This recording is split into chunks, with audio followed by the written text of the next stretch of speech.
What's one thing you wish everyone knew about grief before they ever had to experience it personally? I wish somebody Yeah. had told me something before I had to experience it.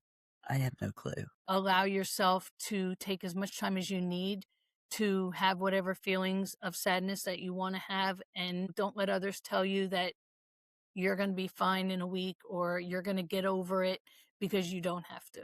And I think that's really important with grief. People need to know they don't have to get over it. People say that a lot. And again, back to the beginning, I think is because we don't know what to say. Because did anyone's mom here or dad ever say, let me sit you down, tell you about what grief is, and this is how you should talk to someone? No, nobody's ever said No, that to anybody. no. you know, Exactly. Nobody said Yep. that to anyone. But we've all said, "Oh, you're gonna be fine. You'll get over it. Time will pass."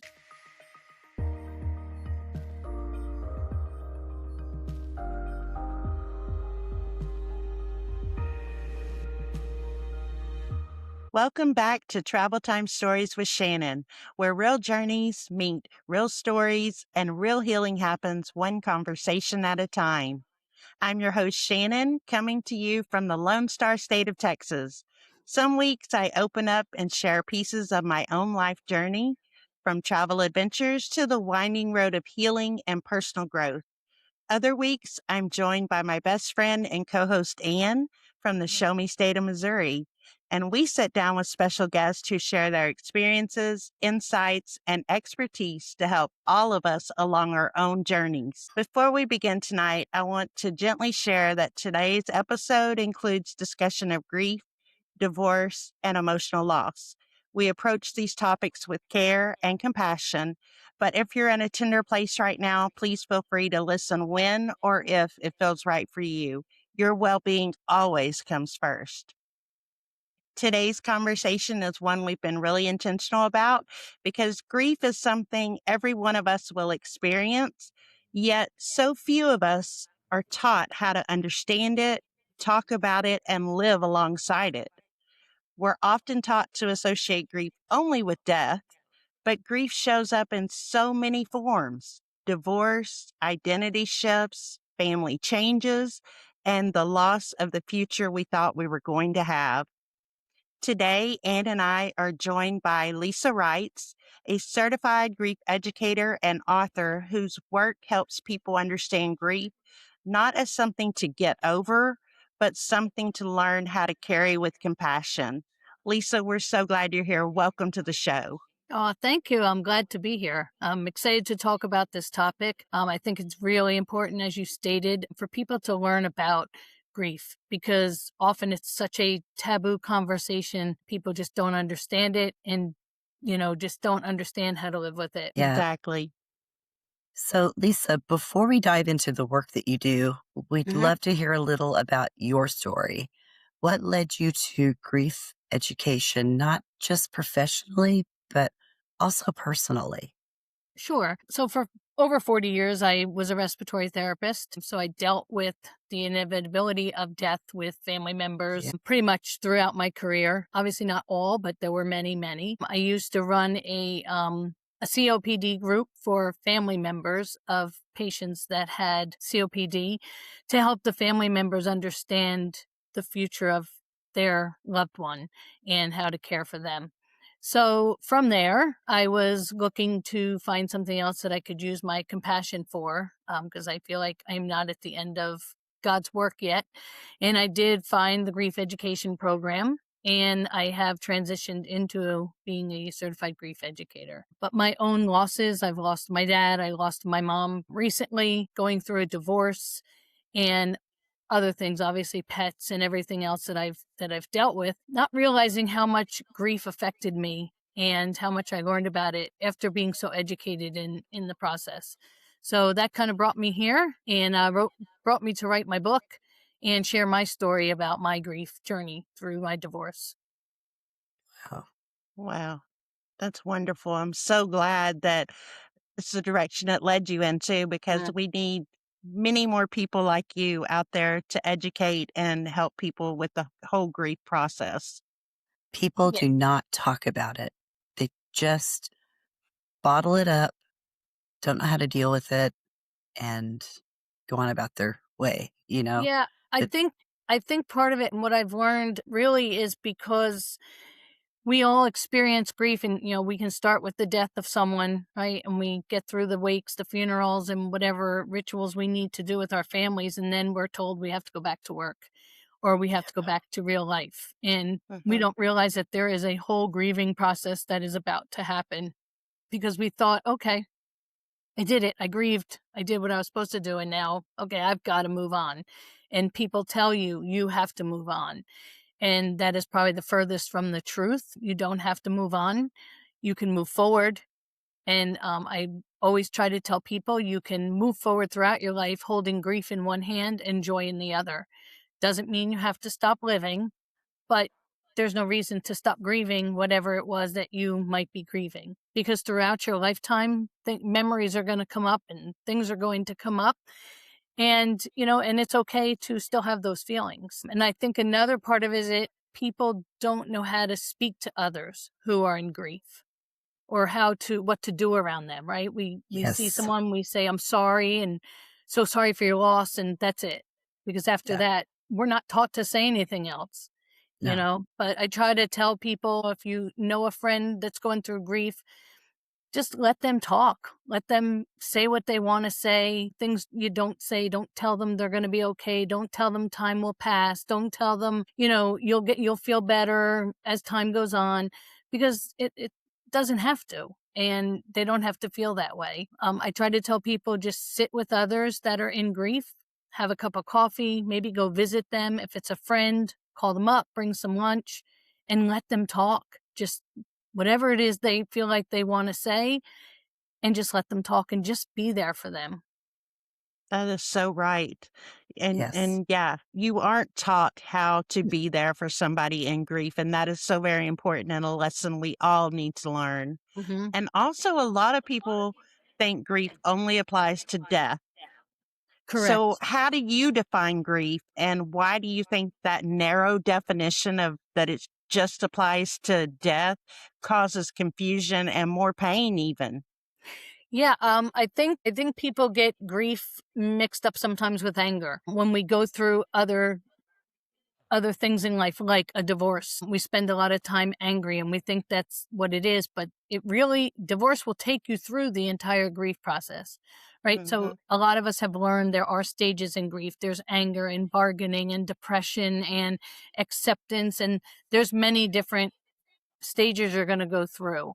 And after I had gone through my entire divorce and I became a grief educator, I did realize how much I went through all of those stages. But again, it's not something that we're taught in society. And again, if it's all cut so short after the death of a loved one, people don't understand that grief is out there. I mean, look at the world today. There are so many people that are grieving that don't realize they're grieving. A lot of people are very, very angry with the world Mhm. today. Yeah. Just things going on in society, right? So, I think people just don't understand the difference. And hopefully, with myself and others talking about grief education, we try to educate others to learn that again, what you're feeling is okay, and it's just part of a grief process. Just talk it out. I think many listeners may be realizing right now, oh, that's what I've been feeling. Mhm. Why do you think people struggle to recognize grief when it's just not obvious? Right. It's not obvious because again, we don't know enough about it. So for our listeners that are listening, there are many feelings you could be having right now, and it doesn't mean you're listening because you lost a loved one. You might have moved away from your friends. You might have had maybe you're younger and your parents got divorced and one of them had to move and you had to move with them and you've lost, everything that you were used to. You've lost your home, you've lost your room, you've lost all those feelings are feelings of grief. It's sadness, and you need to let the process go through and don't stop at anger because anger, it takes a lot out of us, but there are so many more processes to go through that you can to get past that anger. So I just think that again, not being educated that so many things belong to grief in this world. People just don't know. And again, if you're just angry over something right now, or maybe you're feeling a little depressed, it could be that you're in grief. Yeah, I think it feels like invisible grief is the loneliest kind. Hmm. Definitely. Let's go back and talk specifically about grief and divorce because Hmm. this is such a common experience and one people often minimize or Hmm. feel ashamed of. What kinds of losses show up in divorce that people don't always acknowledge? So going through the stages of grief, we can talk a little bit about how it affects divorce. And it could be divorce, could be end of a relationship. I was lucky enough at the end of my relationship with my ex, we are now still friendly. We still Good. do functions together. And really, we kept it together, or I should say, I kept together for the sake of our children. I didn't want to be those angry parents that fought all the time in front of my children. Yeah. It just wasn't in me. However, I'm not going to say I got there right away. So when my husband first left me, my first inclination was, well, you're leaving, you will never see these children again.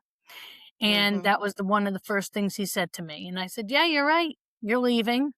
Right? That was my first thought. You don't deserve to see them. That's it. But moving much, much forward, and it took me a while to realize that when I got towards the acceptance stage and accepted that we were now going to be apart, I realized that he wasn't leaving his children, he was leaving me. So to get to that part can be really difficult, but you have to get through some of the other parts of grief first. The anger lasted with me a very long time, and I was angry when I saw him. I was angry when I saw him with his girlfriend. I was angry if I heard he was going away.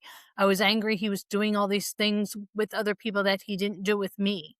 So I had all those feelings, and those are all valid feelings, but they're feelings of grief. It's part of grief. And, I tried the whole first summer to get him back. I would try to say, I'm going to do this different, or I'm going to do that different, realizing now that was part of the bargaining stage.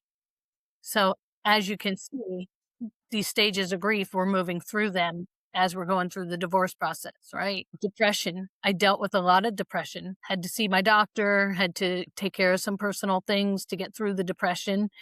And then after a year and a half, I started to try to find myself again and, realize, okay, this is your new normal. This is your new life. You need to step it up. You've got kids to take care of, and I realized that he needed to take care of them too. He still was their dad, and he needed to take them on weekends or whatever we had worked out. And I started to realize during that time after he was taking them for a year that I could go out, and I went out with friends, and I spent some time doing some things that I like to do again. So I kind of resurfaced myself again and then slowly moved back into that acceptance stage. Not going to say I didn't fall back. There were times I still got angry, and there were times I still got depressed. And again, those are all parts of grief. So when I got to that acceptance stage and came to realize that I was part of the problem, I was part of the reason he left, and I was able to accept that and thought about all of the good times we had because those memories were not going to go away and they weren't going to go away from my children. And it wasn't fair for me to take those memories away from my children. We had a trip to Disney World. Am I supposed to pretend that never happened? It did happen, and my kids had a great time. So we still talk about it. And there should be no reason to forget the memories. But again, it was what was my new life going to look like? What was my new normal going to be? Spending the holidays not as a family. Hard. Same, right. And same thing if you're in grief from a loved one. What does your first holiday look like without your family member there?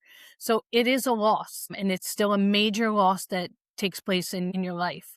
So there is a process to go through. And when you can get through that process and have someone to help you through it, it really does help.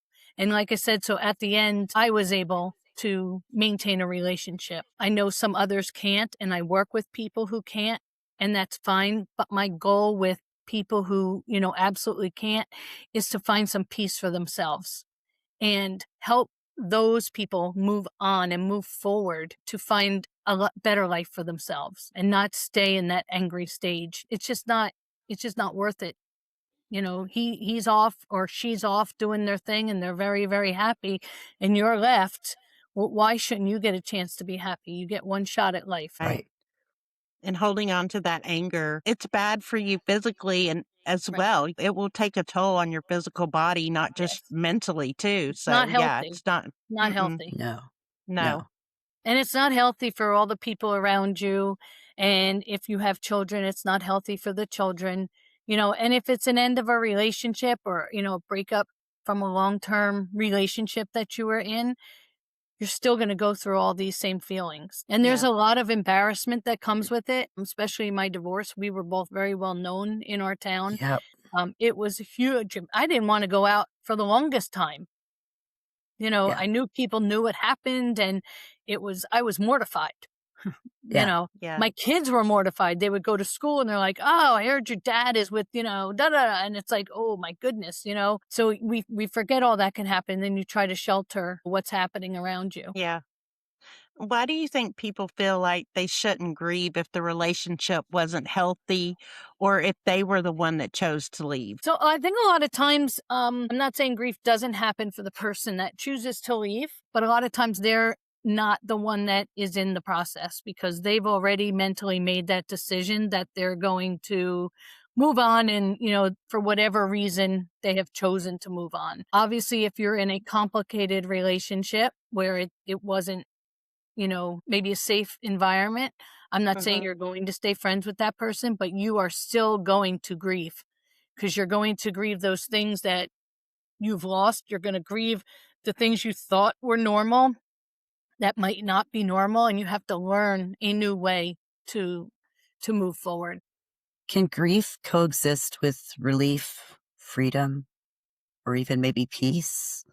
And how do people hold these seemingly conflicting emotions? Right. So it definitely can, and I always teach my clients, again, like I said, to hold grief in one hand and joy in the other. So no matter what your grief you're holding, once you get into that acceptance stage and you've accepted what your new normal is going to look like, and you've accepted what your new life is going to look like without your partner, without your child, grief of child sometimes will never go away, Yeah. you know.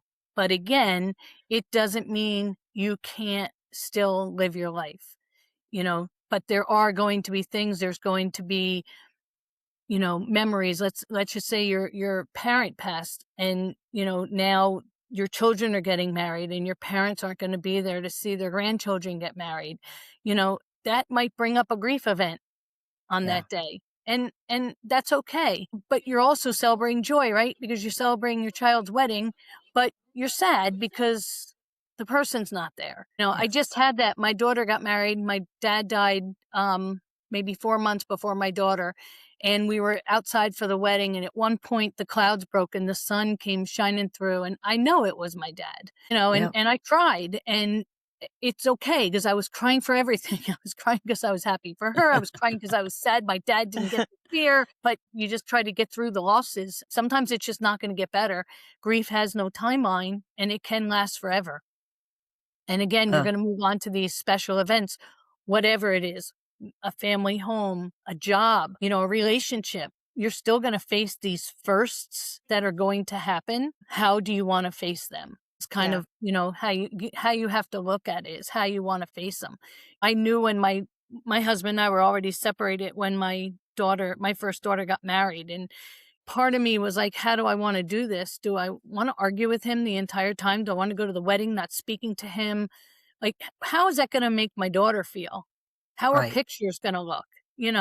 So by then we had maintained a relationship. And let me tell you, even my last daughter got married a couple years ago, and, we were happy as can be. The kids had a great time. We were all together. My ex got married last year. My new husband and I went to his wedding. My ex and I danced. My kids were all taking pictures, laughing their heads off, texting each other. Mom and dad are dancing.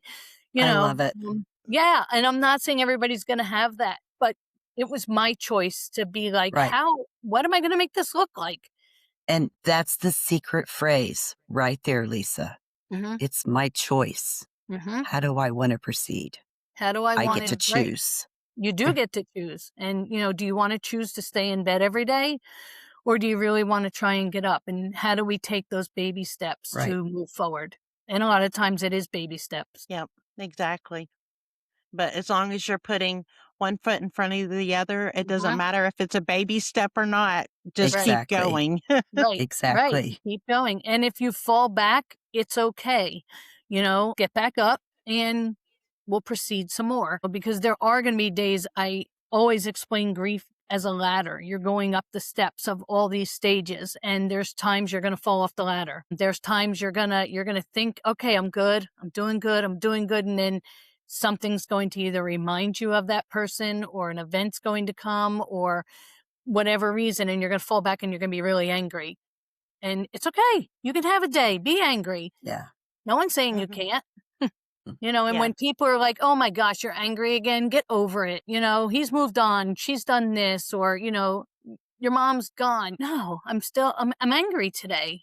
I You miss her have to for get it something. out. Yeah, you You have to get do. it out. You mhm, Hmm. can't help yourself.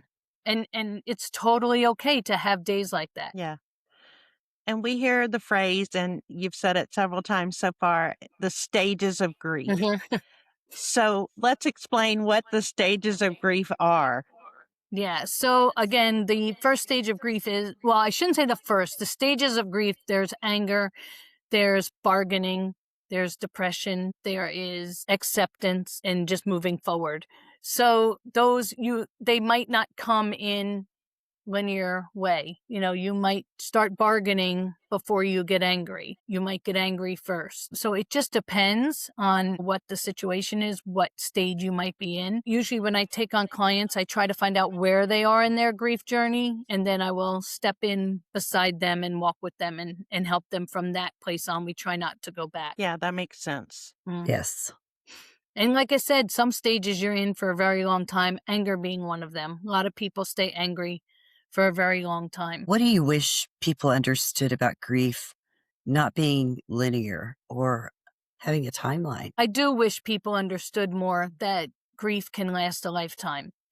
Yeah. It doesn't have to. Some people are over grief in a few months, and they've been able to accept and move on, and great. But for some people, they will be in grief for a long time, and maybe their lifetime. And I want everyone to understand that if someone is, or if someone you love still in grief, it's okay. Let them be in grief. They have to be able to, again, it's their choice, but they have to be able to live the way they want to live. And if they want to be angry one day or sad one day, it's okay. Just support them. Just be there to support them if they're having a bad day. It's really Yeah, important because, again, people don't know what to say or do, and somebody will get upset or they'll start crying. They're like, oh no, what am I supposed to say? It's okay. You'll be fine. It'll go away with time. You're good. They're just having a bad day. Let them have it. Maybe they yeah, just need to talk to you. Let them talk. Yeah. yeah. And sometimes you don't have to have words for them.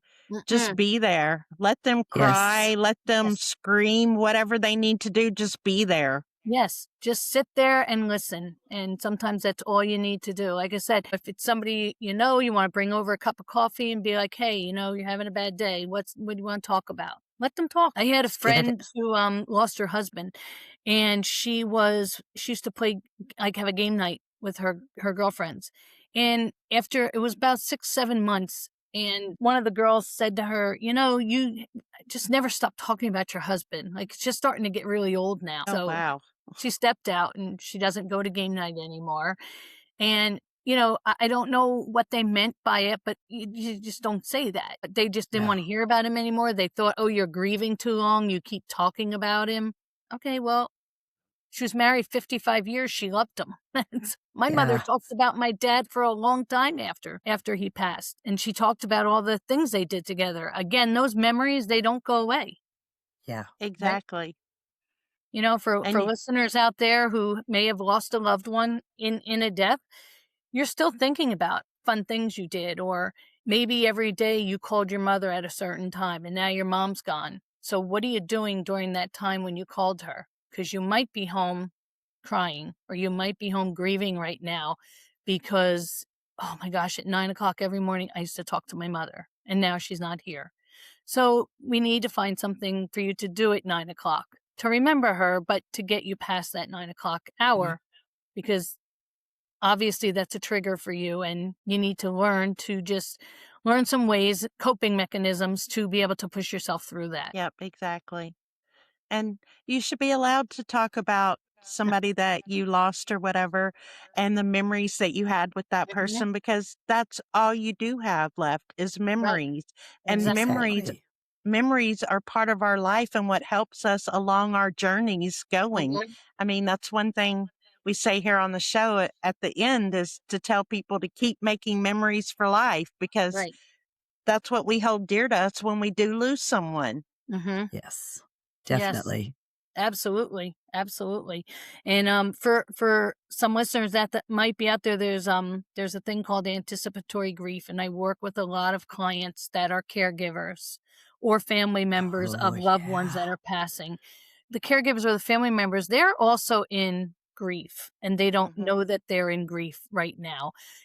And the person whose life is ending, they are also in grief, because don't think that that's where they want to be. They don't. Right. And they don't know what's about to happen to them, and they know they're coming near the end. It's very frightening. I talk to a lot of family members, and they'll talk to me and they'll tell me how angry they get. My mother just keeps telling me the same stories, or oh my gosh, she just keeps asking the same questions.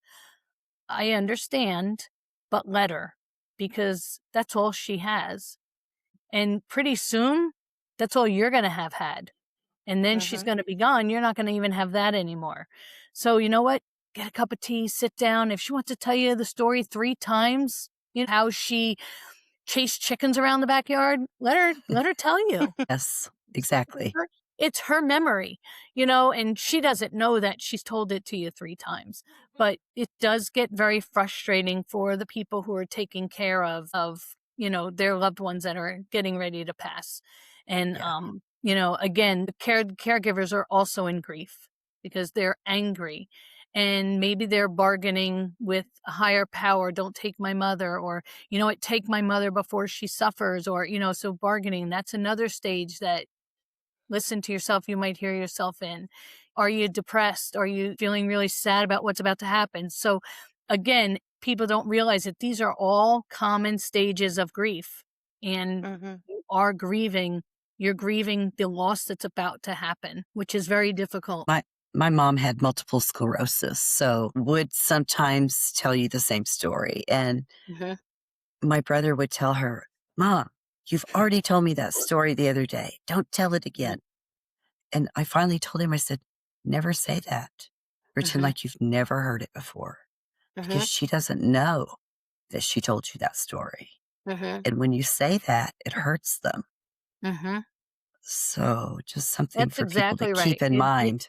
Yeah, that's exactly right. It hurts their feelings because again, they're coming towards the end and you're telling them they keep repeating themselves.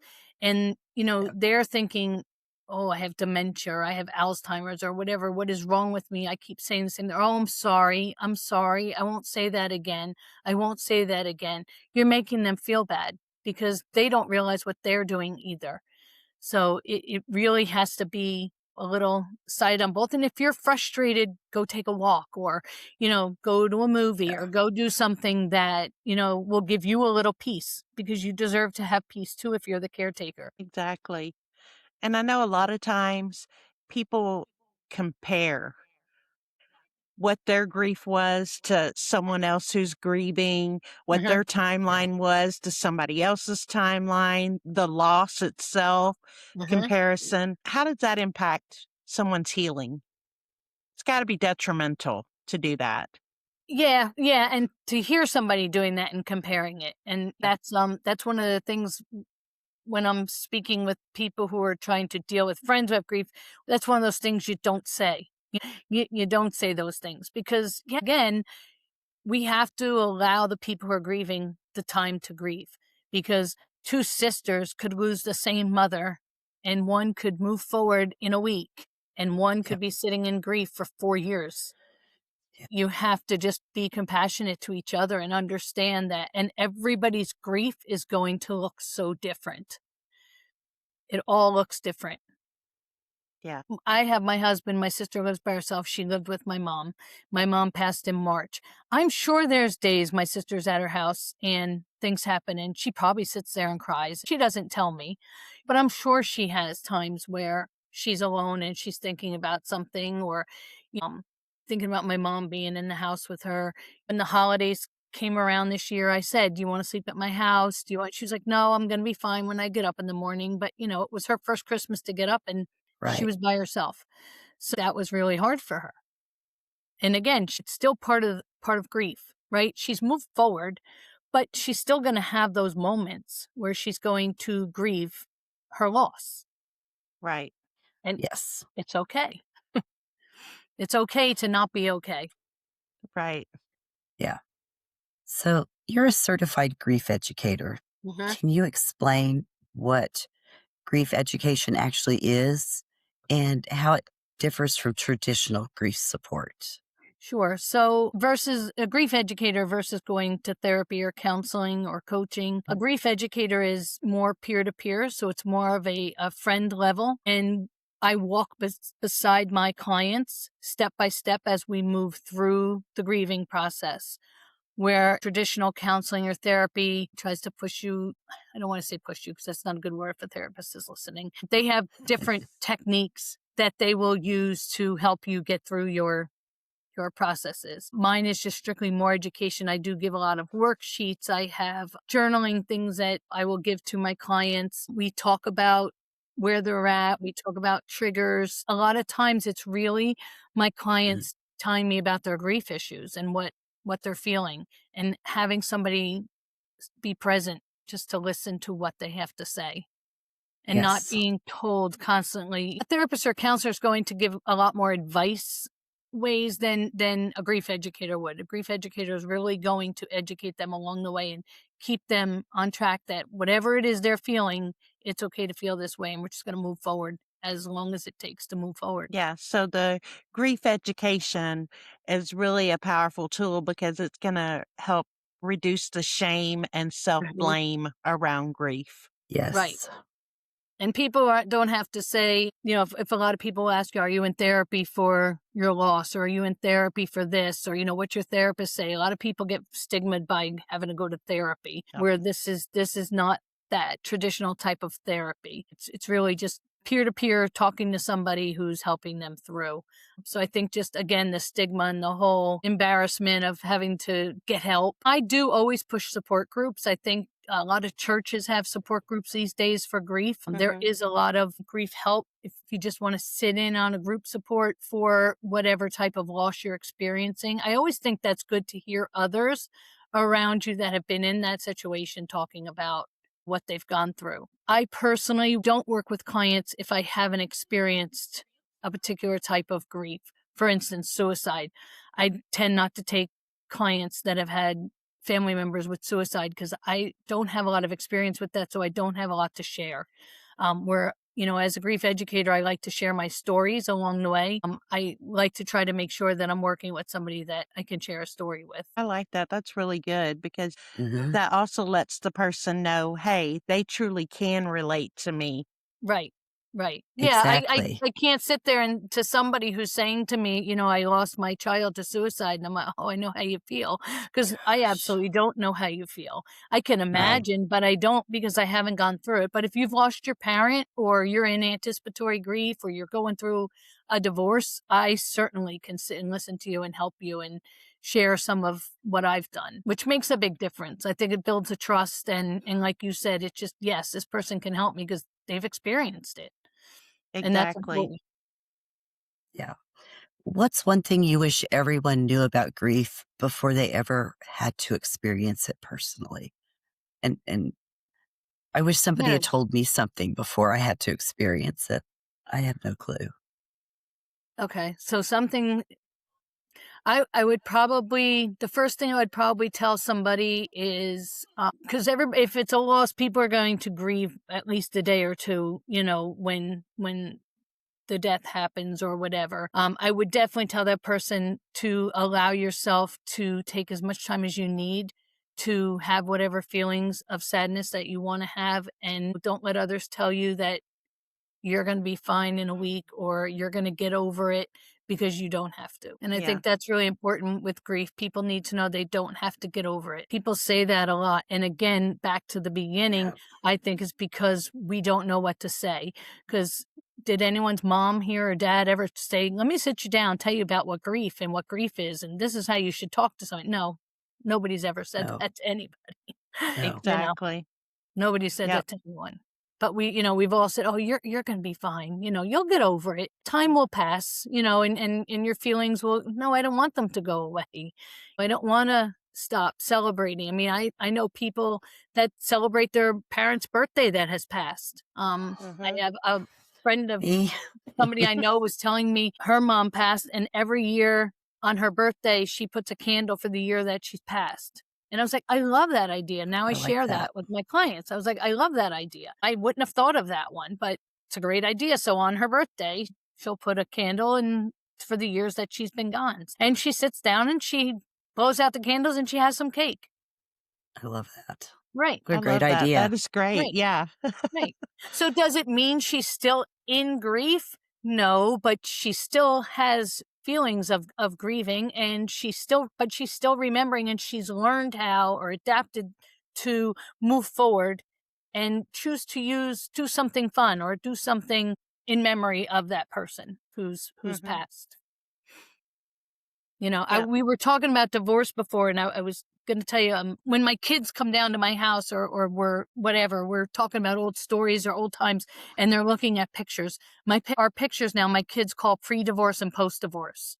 Oh, So yeah, so when they look at pictures, like they'll call their dad right from my house, and they're like, "Dad, do you remember when blah blah blah?" They're like, "Yeah, that's a pre-divorce picture." Like it's funny now, like and it's great that we can do that. it's But wonderful. yeah, Hmm. and you know what? It's us. We're goofy. We're crazy. When people read my book, they're going to laugh. They're going to cry because I have a lot of funny stories in there, and probably some stories where people are going to go, "This girl is nuts." But you know what? It's the truth, and it worked. And I just love being able to help others just find that there's just more out there for everyone. We don't have to Yeah, stay angry. It's exactly. awesome. That's Yep. really good. I love that. I do too. So, for someone who's listening right now who may be in the middle of grief, Mhm. where do they start? What do you suggest they do? I would definitely suggest, if depending on what your grief is, maybe try to find a support group at your local church. If you're looking to talk to somebody one-on-one, obviously you can always reach out to me on my website and you can book a free session. Usually what I do is I'll meet with the potential client and we'll talk about where or what it is. If I feel I can help them, I'm very honest, and I would try to advise them to where to go. And there are other grief educators out there that specialize in certain types of grief. So you might even you can look that up. There is grief websites out there where you can find grief educators all around the globe. But yeah, I would definitely start with a support group if you can find something at your local church. Okay. And definitely, if you feel like you're stuck, try to find somebody to work one-on-one with just to help you get unstuck. What are some gentle, compassionate ways people can support themselves without trying to rush the process? Just giving yourself grace is a big one. And understanding that what you're feeling is okay. And again, just give yourself grace with that. Make sure you're taking care of yourself, doing some self-care. Try to do something that you like to do. For some people, it's going to be trying to get out of bed in the morning. So if you're listening and you need to do that, try to get yourself up out of bed, put your feet on the floor. It's a new day, and start to feel a little bit better about yourself. And, for some people, it will be that difficult. For some people, it might be trying to get out on your own for the first time. Try to find maybe library that might have some sort of a craft or a meeting or something, or a book club that you could go join, and where there'd be a group of people, but you can get yourself out to go do something. So definitely self-care, and give yourself grace, because it's going to take time. And you deserve that grace. It's okay Mhm. to do that. Yep, absolutely. Exactly. A lot of It's not times, especially women, we don't give ourselves that grace. No, We we do just don't. not. Mm-mm. We We nope, just just we keep don't. going. we do. We do, because Mhm. that's just the way we're made. Yes, Mhm. exactly. Mhm. Yep. And the other thing is it's not selfish to do self-care. And No. that's something that us women a lot of times think that if we do self-care, that's selfish because we're so used to and wired to help everyone else and put Mhm. ourselves last. Yes, that's a great point, because yes, because people do think, "Oh, I can't do that for myself." But yeah, Yeah. definitely. So you're also an author. What Mhm. led you to write about grief and what were you hoping readers would take away from your work? Yeah, so I just decided, because my story was so different. My family's always, saying things to me. I have a particular son-in-law that was like, "Mom, you really need to put this down. Like, people just need to learn from the way our family is." And I just sat one day and I was like, "You're crazy." And then, I'm laying in bed and I'm like, "Well," and I'm writing the chapters in my head, you know, and then I just started to put it down, and I was like, "You know what? It is a funny story, but it does really talk about each stage of grief." So um each chapter is a stage, and then I explain that stage of grief, but then there's my story going through that stage of grief.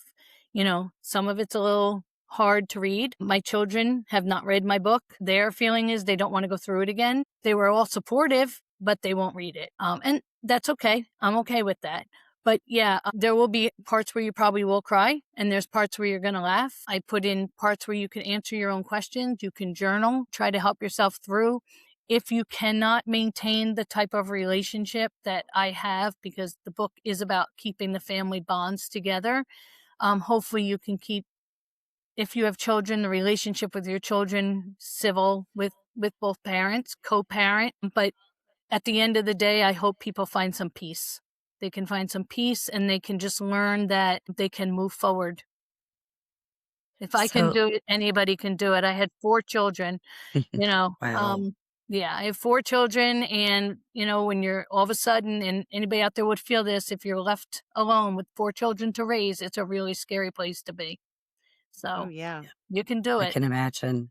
You can do it. So, has writing been part of your own grief process? And have any of your reader responses surprised you? I had so many people tell me they cried reading the book. So that I was surprised by, because I know I was very emotional writing it, but I didn't realize the readers were really going to feel that intense. So I was kind of not happy about that, but I thought that was kind of surprising that people actually were crying when they read the book. But I think it was therapeutic for me to write it out. Again, I'm a big person to push journaling, especially in right in the beginning when people start grief education with me. One of the first things I talk to them about is journaling.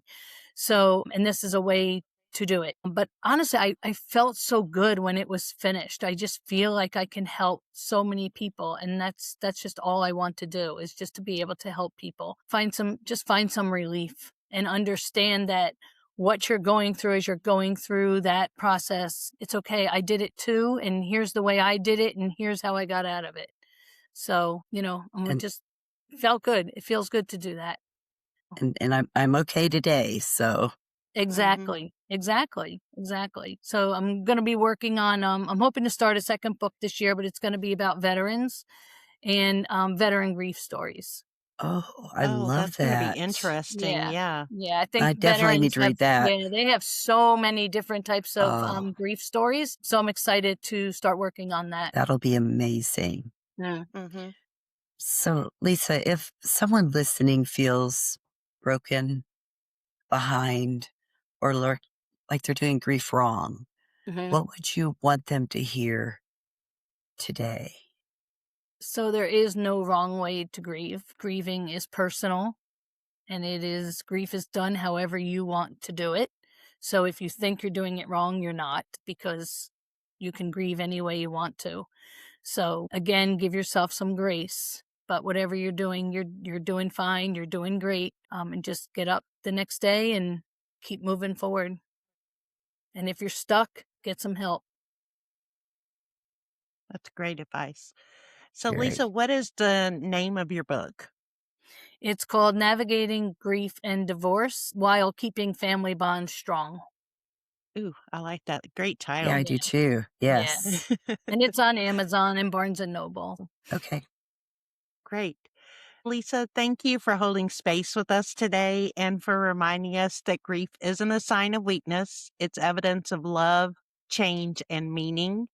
To our listeners, if this episode stirred something in you, know that you're not alone and you don't have to navigate grief perfectly to be healing. Lisa, where can listeners find more about you, your work, and your books? Yeah, my website is the best place, lisaritesgrief.com. All my links to my social media are there. You can follow me on Facebook. I post stuff every day, positive things about grief. So feel free to follow me. You can sign up for my newsletter on my website. My book is there. You can also book a free support session if you need it. Anything you need is on my website. That is Wonderful. awesome. I Yeah, love the we'll free make session. yeah, that's really nice. That's Yeah, always, amazing. because Thank you. yeah, because you know what? Sometimes people, either we're not a good fit, or like I said, I can't take everybody. If I'm not comfortable, I can't help somebody. So I will definitely put them in the right direction. That's great. We'll make sure to link all of your work and resources in the show notes. And to our listeners, thank you so much for being part of this journey with us. I have so enjoyed this today. I feel like you could Exactly. talk about grief for hours. So you get me going. Yes. I'll be here for hours. Yeah, Yes, you really could. I You could. really could. There's just a lot to learn. So Exactly. Yeah. If this conversation spoke to you, take a moment to share it and leave a review. It truly helps these stories reach the people who need them the most. Thank you for traveling with us today. Until next time, take care of yourself gently. And keep honoring your own journey and keep making memories for life. absolutely. Yes.